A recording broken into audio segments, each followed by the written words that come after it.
Bonjour. Moi, je voulais profiter justement du thème abordé par notre invité d'honneur, Monsieur Payot, pour un peu parler de la technologie numérique qui commence à s'intéresser au domaine agricole sucrier. Pendant longtemps, on assimilait, au moins au niveau canne à sucre, dans les pays tropicaux, des activités très basiques, avec la récolte manuelle, avec les machettes, avec des tracteurs relativement vieux, mais quand même costauds pour transporter la canne. Depuis ces dernières années, les exploitations sucrières sont investies dans les nouvelles technologies. Donc, je vais vous présenter les nouveaux outils qui ont été développés, et qui commencent justement à s'orienter vers le domaine agricole, et les différentes applications qui peuvent intéresser l'exploitation agricole. Donc, je vais parler donc justement de quelques innovations majeures, qui elles-mêmes vont permettre d'améliorer la production ou le suivi de la production, qui peut passer à la fois donc, par la gestion des données, qui est comme l'élément de base quand on parle de numérique. Ensuite, au niveau plus exploitation, tout ce qui est lié, comme M. Coquelet disait tout à l'heure, au niveau du guidage des engins pour optimiser les trajets ou même les itinéraires techniques, le contrôle et le pilotage des activités. Et enfin, l'optimisation des ressources, pour réduire les charges, tant en termes d'intrants qu'en termes de consommation de carburant. Alors, concernant les innovations technologiques, je voulais d'abord aborder le cas du GPS. GPS donc, qui avait été à la base conçu pour un usage militaire, qui est passé après au niveau civil, et depuis une quinzaine d'années, s'intéresse au monde agricole. Tout en sachant qu'il y a une amélioration tant au niveau des équipements qui sont utilisateurs de GPS, mais aussi au niveau de la précision, puisque les GPS qu'on connaît, les GPS, on va dire, marché de tout le monde, c'est un GPS qui a une précision de l'ordre de 5-10 mètres. Ensuite, on passe à des GPS qui est donc en lien avec la triangulation satellite, qui elle a une précision d'1 mètre, et enfin une technologie là qui est en train de se déployer de manière très importante au niveau agricole, c'est le RTK. Le RTK qui est une technologie qui permet d'avoir une précision centimétrique, et donc il y a des applications qui sont très importantes à l'agriculture, et ça on le détaillera tout à l'heure. Il y a également au niveau technologie, l'innovation, en fait, l'amélioration des moyens de communication.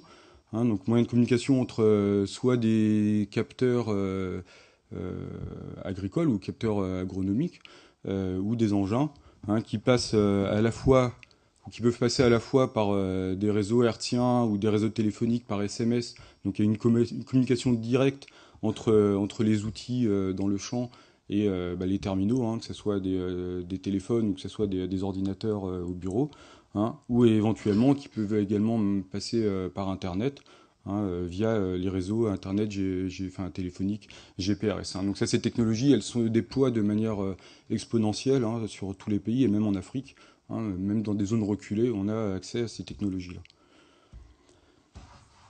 Enfin, dernière chose, c'est la communication entre les engins, et notamment avec la technologie qui a été développée il y a une vingtaine d'années, qui s'appelle l'Isobus ou le Buscan. C'est une technologie qui a été développée avec l'ensemble des constructeurs de matériel, qui est maintenant uniformisée, et qui permet donc, à travers une prise, donc les outils qui sont attelés à un tracteur, permettent en fait de communiquer avec le tracteur lui-même ou l'ordinateur de ce tracteur pour donner certaines informations liées à l'avancement de l'équipement, liées aussi au matériel lui-même, c'est-à-dire à la température. Là, on parle plutôt au niveau du moteur, etc., de la consommation de gasoil. On abordera ça également. Et enfin, dernière chose aussi qui prend aussi une place de plus importante, c'est le développement du suivi des engins par GPS, qu'on appelle le tracking, qui permet en temps réel de suivre l'emplacement et le trajet des engins agricoles. Donc c'est à travers ces trois technologies-là, groupe de technologies, que je vais centrer la présentation pour voir un peu comment les exploitations agricoles s'en servent pour optimiser leur activité. Alors au niveau déjà de la gestion des données, C'est vrai que pendant longtemps, bon, ça concerne pas seulement l'activité cannière, hein. Pendant longtemps, les données d'observation qui sont indispensables pour une bonne gestion de l'exploitation, hein, étaient saisies sur papier et archivées. Et en fait, on avait beaucoup de mal à exploiter ces données sur un historique ou sur une période donnée pour en tirer une analyse particulière, quoi. Donc l'outil informatique était quelque chose de très bénéfique dans ce sens-là, hein, puisqu'elle a permis de compiler ces données et d'avoir une analyse assez intéressante et surtout fiable de ces données-là, hein. À travers ça, il y a eu le développement à la fois dans les centres de recherche, hein. Le CIRAD a développé son propre modèle, son propre outil de gestion des données, hein. Ercan aussi utilise ça pour sa sélection variétale, et nous, les producteurs aussi, utilisons des outils qui permettent justement de gérer ces données. Alors, en fait, c'est à peu près le même processus à chaque fois, hein, c'est-à-dire qu'au niveau des activités agricoles ou des activités de sélection variétale pour Ercan, ou aussi de tout ce qui est paramètres climatiques, pédologiques, pour essayer de modéliser après des résultats, hein. Donc, on récupère les activités agricoles, on les saisit à l'informatique, donc dans un ordinateur à travers un masque de saisie ou une fiche de saisie, et ces fiches de saisie alimentent une seule base de données, hein, et qui ensuite permettent à travers des restitutions ou des requêtes, à faire des analyses qui sont croisées, hein, pour ensuite déterminer la substantifique moelle de ces données. Donc on passe de données qui étaient très splittées à une vision globale et qui permettent de gérer un certain nombre de données avec une prise de décision qui peut être très intéressante, hein. Euh, Sur ce point, il y a une nouvelle étape à franchir, hein, parce que ça, bon, ces bases de données, elles existent depuis un certain nombre d'années. Maintenant, la nouvelle étape, c'est d'essayer de récupérer directement sur le terrain des données informatiques sans passer par une phase papier, hein, qui permettrait à ce moment-là de réduire les risques d'erreur, puisqu'il y aura une seule saisie, hein, qui se fera directement sur tablette ou smartphone, hein. Et cette saisie, après, alimentera la base de données dès lors, soit par communication Internet, soit par Wi-Fi à l'approche, à proximité de la base de données elle-même. Donc il y a des travaux en cours qui sont menés par le CIRAD, hein, ces équipes de Jean-Baptiste Laurent qui étaient intervenues il y a quelques années ici pour parler de la télédétection. Et ils sont en train de développer un outil avec un matériel qui est adapté aux conditions tropicales. Donc ils sont en train de le faire sur coton. Donc un coton en Afrique et un canne à sucre au niveau à l'île de la Réunion. Euh, Concernant maintenant plus donc les outils agricoles, au niveau donc du guidage des engins, le principe du guidage des engins, hein, c'est de pouvoir déterminer a priori le passage voulu ou souhaité d'un engin, et ensuite donc d'aider l'opérateur, donc qui s'appelle l'aide au guidage, ou de confier à la machine ou à l'ordinateur de bord complètement la direction de la machine, hein. Donc là, c'est ce qu'on appelle l'autoguidage, hein. Donc à ce moment-là, il n'y a plus du tout d'intervention de l'opérateur. Donc les bénéfices attendus donc, du guidage de ces engins, donc c'est l'optimisation économique des travaux des champs, parce que si on arrive à optimiser dès la base les trajets, eh ben, on réduit les risques de recouvrement, hein, des outils, hein, donc ce qui permet à la fois une meilleure efficience et puis une réduction des consommations de carburant. Ça permet aussi une amélioration de la qualité des travaux, puisque l'opérateur là est concentré sur la qualité et non plus sur la trajectoire de l'outil. Ça permet également une meilleure prise en compte de problématiques environnementales, hein, si on arrive à intégrer dans le passage des outils, alors soit des trajets en courbe de niveau dans des conditions donc de topographie importantes pour limiter l'érosion, ou alors le respect de certaines, on va dire des ravines ou des zones à ne pas toucher dans les préparations de sol, etc. Donc qui sont des zones d'exclusion, hein, et donc qui permettent donc d'intégrer cela dans les outils. Donc juste pour illustrer, donc il y a deux principes, hein, comme j'évoquais à l'instant, hein. Il y a l'aide au guidage qui permet avec une console ou un ordinateur d'indiquer le trajet à suivre, mais l'opérateur a encore la main sur la trajectoire, sur son volant ou sur sa manette, hein. Donc il y a des diodes ou un trajet, une position, un curseur qui permettent de réajuster le trajet, hein. Donc c'est un mode un peu dégradé. Et par contre il y a l'autoguidage, hein, qui lui-même en fait le tracteur est complètement indépendant et suit à travers son ordinateur et les lignes de guidage qui avaient été intégrées à la base, suit le tracé qui avait été enregistré. Donc là, je voulais vous montrer comment ça fonctionne au niveau donc la conception et l'intégration de ces lignes de guidage dans les ordinateurs de bord, hein, qui ensuite servent à piloter ces engins. Donc là, on a l'exemple d'une parcelle. Hein, donc ça, c'est une parcelle au Cameroun qui est plantée en courbe. Hein. Alors c'est pas vraiment les courbes de niveau parce qu'il y a des contraintes de mécanisation. Mais là, vous voyez donc des carreaux, donc c'est un plan d'aménagement qui a été fait. Et après, nous, on veut planter la canne, donc en fonction de ces lignes de carreaux. Donc on conçoit, là, comme vous voyez en rouge, hein, des lignes de guidage hein, qui sont parallèles justement aux pistes principales d'aménagement et qui vont correspondre à l'ensemble des trajets qui seront affectés par les machines. Donc ça, c'est une conception qui se fait sur le terrain. Ensuite, on intègre ces données donc dans un ordinateur, enfin dans un logiciel sur ordinateur hein, qui s'appelle FarmWorks. Donc ça, c'est la technologie de Trimble, et donc qui permet de reproduire donc ces lignes maîtresses hein, qu'on appelle les lignes AB, qui permet de reproduire donc à des distances données en fonction de la largeur de l'outil hein, sur l'ensemble de la parcelle. Ensuite, ces lignes là, comme vous voyez sur l'écran de gauche, hein, sont intégrées donc dans l'ordinateur de bord du tracteur. Et vous le voyez là sur l'écran de droite, donc là c'est un tracteur qui est en fonctionnement. Donc au centre, c'est la ligne qui est suivie par le tracteur, hein, avec le numéro qui est en rouge, et la surface qui est vert clair, donc qui est déjà la zone travaillée, et les autres lignes sont les lignes qui seront ensuite suivies par ce même tracteur. Au niveau du process, hein, donc il faut, donc au moins au niveau de la canne, ce qui est important, c'est que la canne, donc, comme elle est plantée donc, sous forme de ligne, hein, il faut, dès lors, donc, ce qui est le principal, ou au moins le déterminant, c'est la ligne de plantation, donc, qui elle-même est donc, gérée par GPS. Donc on suit donc ces lignes-là au niveau même de la plantation. Donc les lignes de canne vont suivre ces lignes qui sont tracées par le tracteur, hein, comme vous voyez à droite. Et ensuite, ça va aller jusqu'à la récolte. En passant aussi par la fertilisation. Donc là, vous voyez donc une récolteuse de canne qui va suivre les mêmes lignes donc, de canne qui avaient été positionnées dès la plantation. Hein. Donc ça permet, donc ça c'est essentiel pour la récolte en courbe de niveau. Hein. Donc parce que récolter une canne à sucre en verre en courbe de niveau sans écraser les lignes de canne, et puis en suivant la ligne de canne, c'est quasi impossible. Et ça permet également de récolter la nuit sans problème. Alors, il y a également d'autres applications. Hein. Alors là, c'est plus du guidage précis, donc au centimètre près, comme cela doit l'être au niveau de la plantation de canne, hein. Mais une aide de guidage. Hein. Donc là, je voulais prendre l'exemple aussi de l'épandage aérien. Alors, pendant longtemps, l'épandage aérien avait été fait sans GPS. Et les seuls repères, c'était des personnes qu'on appelait les panoteurs, hein, qui se mettaient de part et d'autre du champ et ensuite se déplaçaient régulièrement au bord de la parcelle pour guider l'engin.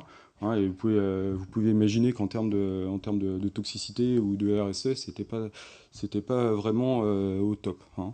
Depuis les années 2000, les avions ont été équipés de GPS, hein, donc qui se situent en haut de la cabine. Hein, et pareil, idem avec les tracteurs ou la plantation, on définit des passes a priori qu'on injecte dans un ordinateur de bord embarqué. Et le pilote, là, suit à vue. Hein, donc là, c'est pas du l'autoguidage, mais bon, heureusement, le pilote suit à vue ses trajectoires, et donc ça permet d'éviter que des personnes soient positionnées sur le bas de la parcelle. On a la même technologie au niveau des traitements terrestres. Hein. Là, j'ai pris l'exemple des traitements herbicides, mais c'est le même cas au niveau des épandages d'engrais, où en fait, l'opérateur a sur son ordinateur la matérialisation des passes. Hein, et donc, il permet de se positionner automatiquement en fonction de la largeur de son outil sur la passe suivante. Ensuite, je voulais aborder donc, le contrôle des travaux, hein, qui peut se faire justement par ces technologies de communication. Donc, il y a plusieurs objectifs. Hein. Ça peut passer par le suivi en temps réel des chantiers. Ça peut aussi concerner le contrôle a posteriori de la qualité des travaux qui ont pu être effectués. Et ça peut permettre également d'analyser les résultats agronomiques, de récolte ou d'épandage qui a été fait. Et enfin, il peut y avoir un contrôle en temps direct hein, du matériel et des ressources des engins. Donc pour ce faire, il y a plusieurs outils hein, qui sont utilisés dans ce cadre-là. Hein. Ça peut être le tracking.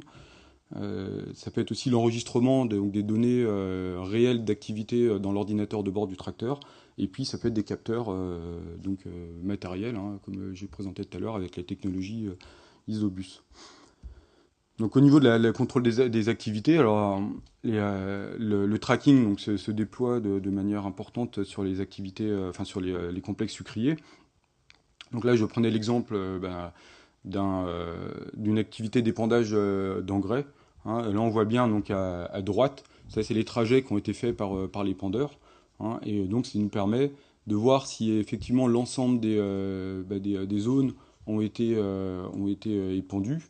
Hein, voir également l'efficience de l'engin, puisqu'on sait à quelle heure l'engin est arrivé sur parcelle, combien de temps il a mis, et la distance donc qui a été suivie au sein de cette parcelle-là.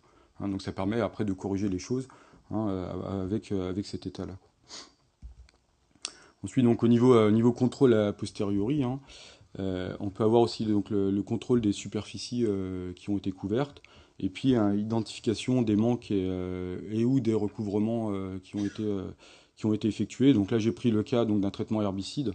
Vous voyez, donc en vert, ça c'est donc en vert clair, c'est les passes du tracteur, et les liserés un peu plus foncés, là, c'est les recouvrements qui ont été effectués donc, lorsque deux passes se sont croisées. Hein. Donc les zones bleues, il y a des zones d'exclusion. Hein. Donc cette parcelle, il y a des zones qui ne sont pas plantées en canne à sucre, donc là où on va pas traiter.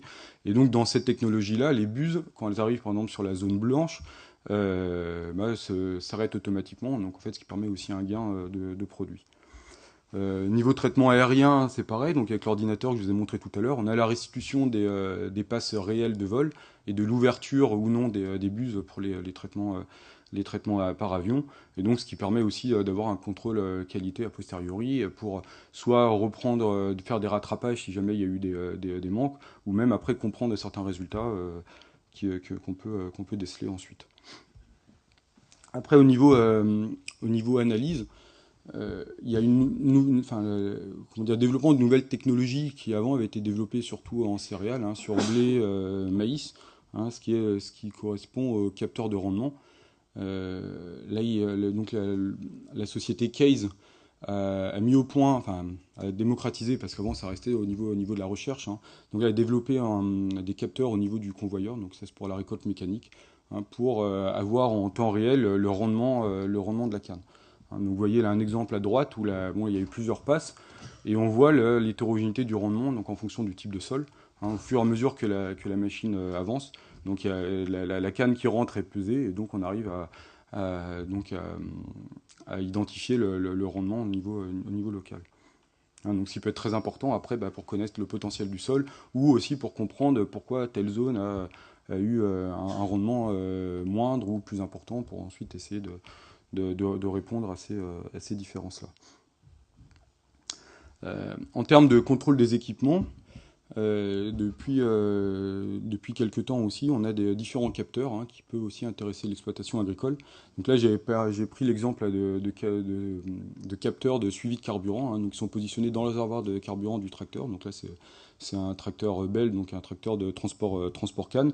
Et on voit la diminution, donc la courbe verte, hein, diminution de la quantité de carburant dans le réservoir, hein, ce qui permet après d'aller réalimenter sans attendre qu'il y ait une panne sèche hein, au niveau de la parcelle. Par ailleurs, ça permet aussi d'identifier les vols de carburant. Donc là, c'est un cas qui est arrivé il n'y a pas longtemps, où on voit qu'en l'espace de 10 minutes, hein, il y a eu pratiquement 80 litres qui se sont évaporés. Hein, en reprenant ensuite le tracking, donc le trajet des engins, on voit que le tracteur, hein, alors là il y avait sa trajectoire initiale pour aller récupérer la canne. On voit qu'au moment où il y a eu cette évaporation, hein, il est passé dans une parcelle et voilà. Donc ceci c'est un outil, bon, c'est assez à la marge, mais ça permet aussi de suivre et de dissuader aussi d'éventuels cas similaires. En termes de pilotage des activités, le développement des capteurs électroniques et des moyens de communication permettent d'obtenir en temps réel des informations sur des systèmes de travaux hein, et qui permet aussi d'avoir des données nécessaires à la prise de décision et de piloter également à distance les équipements. Donc là, je voulais prendre aussi l'exemple de l'irrigation. Hein. mais donc là avec la société Valais, et donc qui permet, donc là ils ont développé aussi une technologie qui permet donc à distance de suivre les pivots d'irrigation qui peuvent être disséminés dans l'exploitation sucrière, hein, et de voir quel pivot tourne, quel pivot est en panne pour une intervention rapide. Elle permet également de gérer à distance, c'est-à-dire donc au bureau avec les éléments qu'on peut avoir, hein, permettre de mettre en eau automatiquement un pivot, de mettre plus ou moins d'eau sur certains secteurs, hein, et donc sans forcément aller sur l'ensemble des pivots, de pouvoir piloter l'irrigation à distance. Donc ça c'est très intéressant dans les cas où il y a de nombreux pivots qui sont disséminés dans les champs sucriers. Hein. Pour ça on utilise aussi donc des capteurs, hein, justement pour déterminer ou non s'il y a besoin d'irrigation. Donc là j'ai pris l'exemple aussi de capteurs tensiométriques, hein, qui communiquent en temps réel avec l'ordinateur, donc qui permettent de suivre. Donc là c'est la tension, donc c'est la tensiométrie, c'est l'inverse de l'humidité. Hein. Plus la tension est basse, en fait c'est la tension que requiert la plante pour récupérer de l'eau dans le sol. Donc plus elle est faible et plus l'eau est à disponibilité, plus elle est forte et plus la plante a du mal à récupérer l'eau, quoi. Donc on voit là, ça a été mis en place au Cameroun là, en août, hein, avec les premiers essais d'irrigation. Donc on voit déjà un problème, ça on y reviendra plus tard, donc il y a eu une perte de signal pendant un certain temps, donc là on n'a aucune donnée. Mais ensuite on voit qu'il y a un moment, donc on a lancé l'irrigation, il y avait une baisse de la tensiométrie, hein, donc une augmentation de l'humidité. Ensuite on arrivait en saison des pluies, et à la fin de la saison des pluies, l'humidité a diminué, hein, enfin la tension a augmenté. On a refait un tour d'eau, donc ça a diminué, là vous le voyez au niveau de la courbe rose. Sauf qu'après, il y a eu une panne au niveau de l'engin, ça a augmenté, donc la tension a augmenté à nouveau jusqu'à ce qu'on répare. Donc là, vous voyez la dernière partie de la courbe. Et enfin, cette technologie aussi va permettre de contrôler, de contrôler les matériels et les systèmes d'irrigation à distance, hein, que ce soit au niveau du pivot lui-même, au niveau de la station de pompage, donc diagnostiquer des pannes ou d'anticiper certaines pannes si on voit qu'il y a des régimes de pompe qui sont trop importantes, etc. Enfin, je voulais aborder le thème de l'optimisation des ressources, hein, à travers ces nouvelles technologies, donc qui permettent donc à la fois, d'optimiser les intrants, hein, par la modulation de dose. Hein, donc ça aussi, c'est ce qui est vraiment important, c'est-à-dire apporter là où il faut, à l'endroit précis, ce qu'il faut. Et puis aussi l'optimisation des activités, hein, par la gestion des flottes d'engins, surtout si on a des flottes importantes. Alors au niveau des apports d'intrants, hein, je voulais prendre le cas dans un premier temps de l'engrais. Hein. Donc le principe, donc, c'est de partir de cartes de sol, hein, qui permettent d'avoir des cartes de potentiel, donc avec des zones où la canne va pousser plus ou moins bien, et donc d'avoir des ajustements de la fertilisation. Ça sert à rien de mettre beaucoup d'engrais dans des zones qui ont un faible potentiel, parce que la canne va pas en bénéficier, et inversement, on a tout intérêt à mettre de l'engrais là où la canne va bien pousser. Pour illustrer ça, là, j'ai pris un exemple avec 6 zones. Hein, bon, là c'est des données discrètes, hein, c'est pas en continu, mais avec donc là c'est des potentiels donc en termes de tonnes canne hectare. Hein, on voit il y a des zones avec des plus ou moins bons potentiels. Donc ce qui se fait de manière courante, c'est-à-dire c'est qu'on applique donc sur une parcelle la même dose d'engrais. Hein, donc là, j'ai pris l'exemple donc de 500 kg par hectare, hein, qui comprend l'ensemble des éléments. Hein. À ce moment-là, si on met cette zone-là, enfin si on met cette dose-là, on va à la fois donc avoir une perte sur les zones de faible potentiel, donc ici. Hein, on aura mis trop d'engrais par rapport à ce que le sol va pouvoir utiliser. Et puis inversement, donc sur les zones de fort potentiel, hein, là vous voyez en jaune, on va pas réussir à valoriser l'engrais et à exprimer le potentiel de la zone. Hein.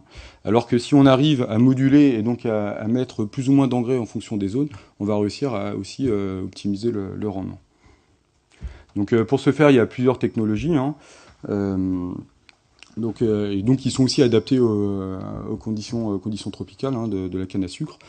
Donc là j'ai pris l'exemple de Prologue, hein, que la Sembia a investi au Cameroun, hein, et qui permet lui-même donc de se prologue avec un ordinateur embarqué, donc sur lequel on va mettre des cartes de préconisation d'engrais, va ouvrir plus ou moins la trappe de sortie d'engrais pour ajuster la dose dans la zone considérée. Une autre photo qu'on avait vue au Brésil lors de l'ISCCT, hein, donc là c'est de l'apport d'urée aussi qui est modulé en fonction de la pression qu'on donne dans les rampes. Cette technologie intéresse aussi les traitements herbicides, hein, où on peut également, donc vous voyez là sur le petit encart à droite, hein, faire des cartes aussi de doses d'herbicides, hein, qu'on peut moduler soit en fonction de l'état d'enherbement, soit en fonction aussi du type de sol, hein. Si c'est argileux, on aura tendance à mettre un peu plus forcer un peu la dose, et dans les sols sableuses, on va diminuer la dose pour éviter les phytotoxicités, quoi. Enfin, au niveau d'optimisation, hein, donc là on revient au niveau du tracking. Quand on a énormément d'engins et puis surtout des chantiers qui sont très dispersés, hein, pour le manager qui s'occupe de ça, c'est un réel appui d'avoir le positionnement en temps réel de ces engins, hein, et pour pouvoir ensuite optimiser. Là c'est un chantier de récolte, hein, vous voyez donc sur les engins en rouge là, qui sont dans la parcelle, donc ces engins qui vont récupérer la canne, donc on appelle des cycles courts avec une seule remorque, et qui vont ensuite déverser dans les engins qui sont en bord de parcelle, qui vont partir, on va laisser par terre, qui vont partir à l'usine. Et donc ça permet aussi de voir si de réalimenter la flotte d'engins soit dans la parcelle ou soit en bord champ, qui vont alimenter l'usine pour éviter les ruptures. Au niveau conclusion, hein, donc on a un peu traité les apports de ces nouvelles technologies, hein, donc en termes de gestion de données et d'exploitation de données, hein, en termes de guidage d'engins, hein, en termes de suivi des chantiers et puis de contrôle qualité des activités, du pilotage des activités à distance, hein, avec le cas de l'irrigation, et puis le diagnostic matériel, hein, pour soit anticiper des pannes ou soit résoudre rapidement des pannes sur parcelle sans forcément attendre que l'engin soit remorqué au garage. Hein. Et enfin, bon, ça permet une optimisation des ressources, hein, donc un gain financier également. Mais cette technologie, elle est quand même, elle a quand même ses limites, hein, parce qu'elle est dépendante de la sensibilité du matériel électronique qui est embarqué, hein, parce que c'est vrai que c'est une technologie qui est quand même assez délicate. C'est plus comme je parlais tout à l'heure, des tracteurs robustes qu'on avait, mais qui n'avaient pas ces technologies-là. Elle est limitée à travers aussi la connectivité des appareils qui sont embarqués, hein, puisque là il y a énormément de connexions au sein même du tracteur ou même avec l'outil, hein. Donc là aussi il y a des risques après de déconnexion, de rupture de fil, etc. Et aussi après le problème majeur, hein, des réseaux de communication, donc que ce soit téléphonique, comme on parlait tout à l'heure avec la communication à distance, ou GPS pour l'autoguidage, hein, où on peut avoir des pertes de signal transitoires, et à ce moment-là, quand on est je parlais l'exemple de la récolteuse, quand on perd ce signal-là, on peut plus rien faire, donc on arrête les chantiers, quoi. Hein, donc là, il y a plusieurs causes, hein, soit des problématiques de GPS en lui-même, ou même après de systèmes un peu plus importants, hein. Quand on a des éruptions solaires, il y a tout le système GPS qui en pâtit, et on n'arrive plus à avoir le signal RTK tel qu'on pourrait l'avoir en conditions normales. Donc voilà, donc ce sont des technologies qui sont intéressantes, hein, qu'on met en œuvre parce qu'elles apportent un bénéfice certain. Maintenant, il y a encore des zones sur lesquelles il faut travailler pour réduire les risques justement d'arrêt dus à ces problématiques. Voilà, je vous remercie pour votre attention.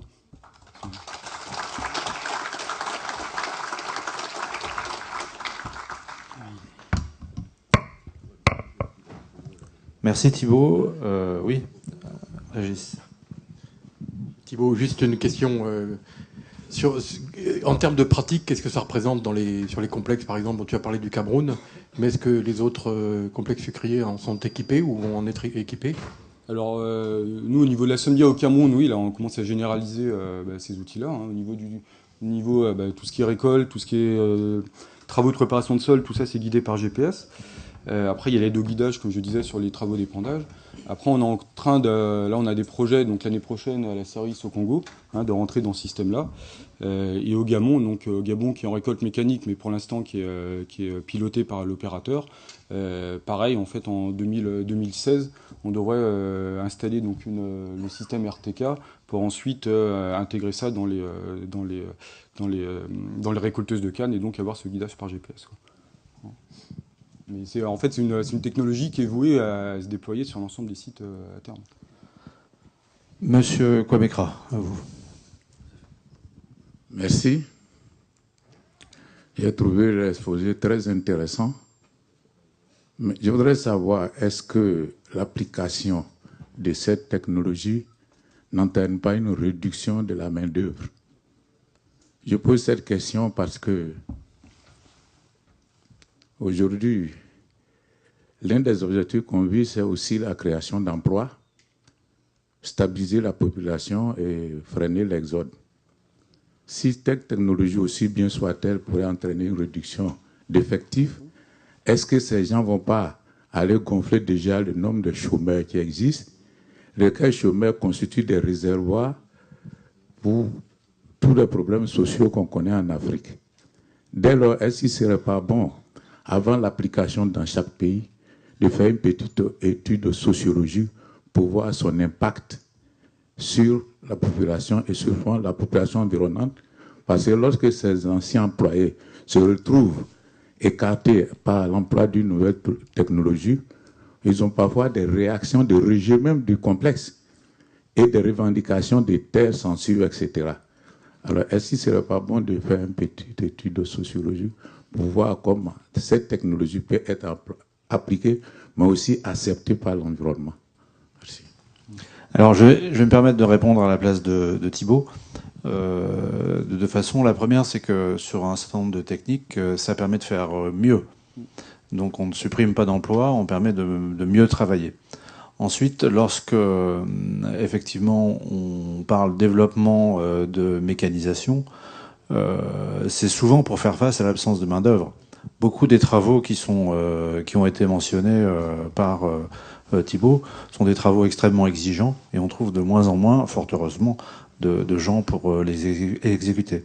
Et par ailleurs, dernier point, on l'a vu dans les épandages aériens, bon, les gens qui étaient utilisés pour tenir les panneaux, c'était des gens qui étaient quand même exposés à des produits relativement toxiques. Et on peut considérer que la technologie représente pour tous une avancée par rapport à ce que c'était avant. Voilà. Qui veut nous dire un mot, peut-être parmi... pardon. Oui, Christophe Poser du CIRAD en Christophe. poste à la Réunion. Merci Thibault pour cet exposé fort lisible et très bien illustré. Moi, ce qui m'intéresse, c'était la partie évaluation de rendement localisée.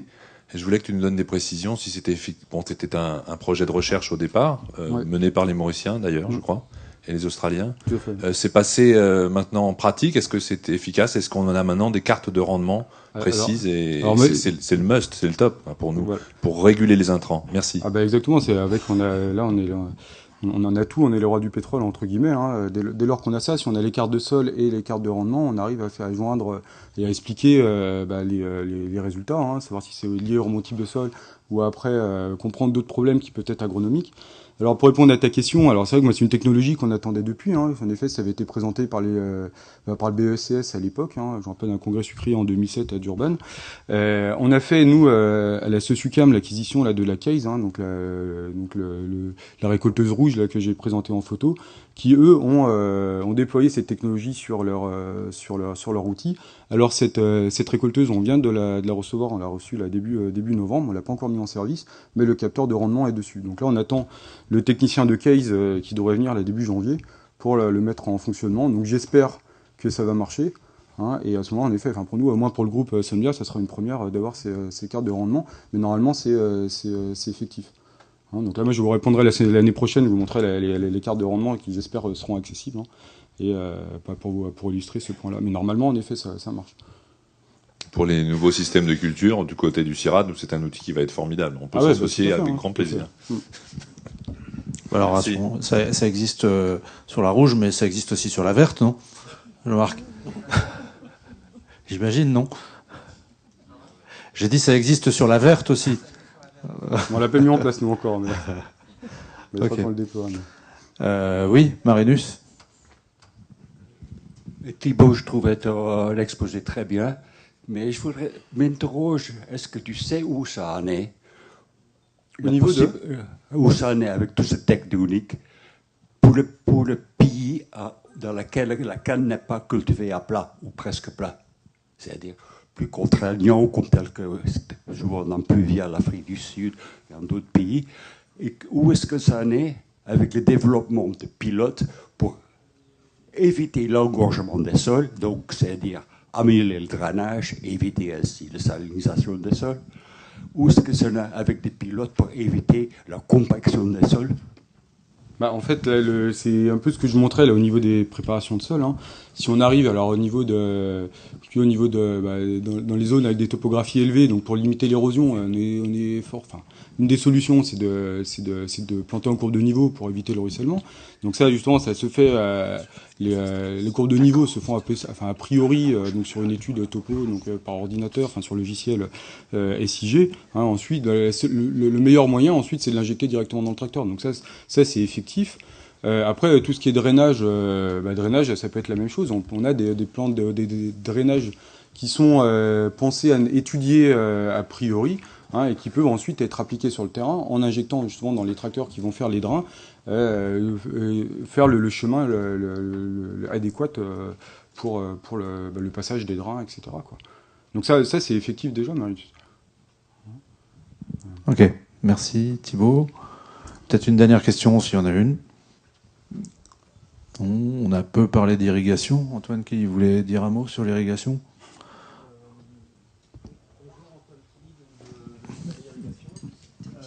Non, mais c'est vrai que nous, on croit beaucoup dans... Merci. On croit beaucoup dans ces nouvelles technologies et dans le suivi et la gestion à distance des machines d'irrigation. Donc, en Afrique de l'Ouest, donc qui est la zone que je connais le mieux, on a aujourd'hui une douzaine de fermes qui sont contrôlées à distance comme ça. Et donc, on contrôle environ 165 machines. Donc, j'ai fait le compte la semaine dernière.